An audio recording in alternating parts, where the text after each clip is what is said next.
आकृति 6.40 में A B बराबर ए सी, ए बी बराबर ए सी, यानी ये भुजा और ये भुजा दोनों बराबर हैं। वाले एक समद्विबाहु त्रिभुज, समद्विबाहु त्रिभुज उसको कहते हैं जिसकी दो भुजाएं बराबर हों, उसे समद्विबाहु त्रिभुज कहते हैं। ए बी सी की बढ़ाई गई भुजा सी बी, इस सी बी को हमने ई तक बढ़ा दिया है ना। सी बी पर स्थित ई एक बिंदु है।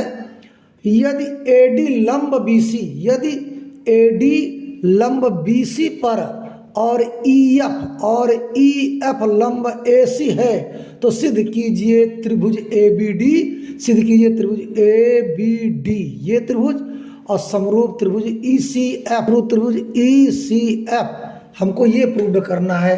एक त्रिभुज ए बी डी,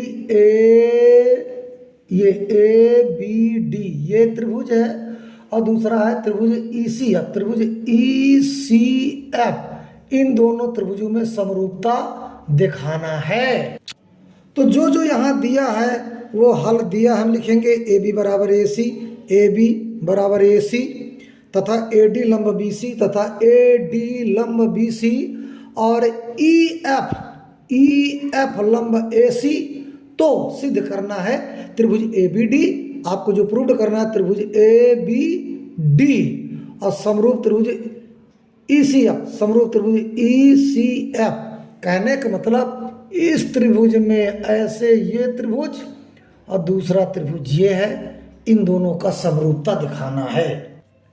तो त्रिभुज ए बी सी में पूरा त्रिभुज लेंगे ए बी सी यहाँ तक, तो हम क्या देखते हैं ए बी बराबर ए सी, तो यहाँ लिखेंगे ए बी बराबर ए सी।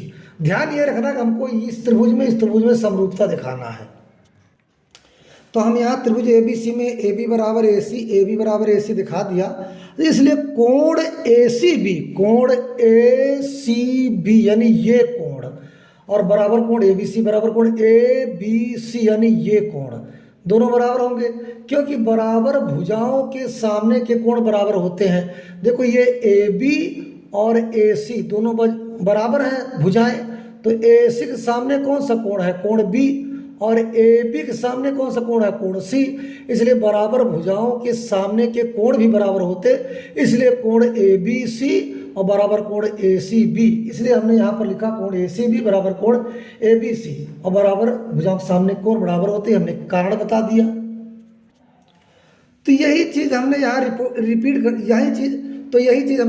कर दिया, कोण ए बी सी बराबर कोण ए सी बी, ये समीकरण नंबर 1 हो गया। हमने एक कोण को दिखा दिया। आगे चलते हैं।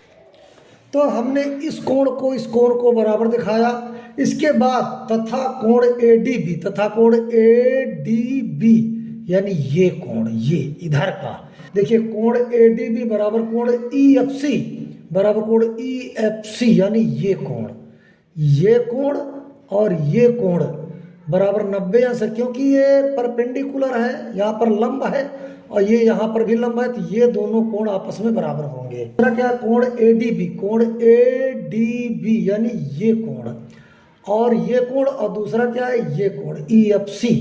देखो इस त्रिभुज में हमने इस त्रिभुज में ये जो त्रिभुज है ये यहाँ पर कोण डी दिखाया बराबर कोण इसके, और ये कोण बराबर कोण इसके। तो जो ये त्रिभुज है ये इसका ये कोण दिखाया, और जो ये इसका ये कोण और ये कोण दिखाया, तो दोनों समरूप हो गए। तो हम दिखा देंगे समीकरण 1 व 2 से त्रिभुज ए बी डी समरूप त्रिभुज ई सी एफ, एंगल समरूपता कसौटी सिद्ध हुआ। हमने जो है इस त्रिभुज में ये ई एफ सी, ये देखो ये त्रिभुज ऐसे है ये और एक त्रिभुज ये है हमारा ऐसे, तो हमने इस कोण से बराबरी किया और इस कोण से इस कोण को बराबरी दिया, तो एंगल समरूपता कसौटी ये प्रूव्ड होगा। यही हमें बताना था। धन्यवाद बच्चों, वीडियो लाइक सब्सक्राइब कमेंट करो जिससे अगली नोटिफिकेशन आप तक पहुंचती रहे। धन्यवाद, नमस्कार।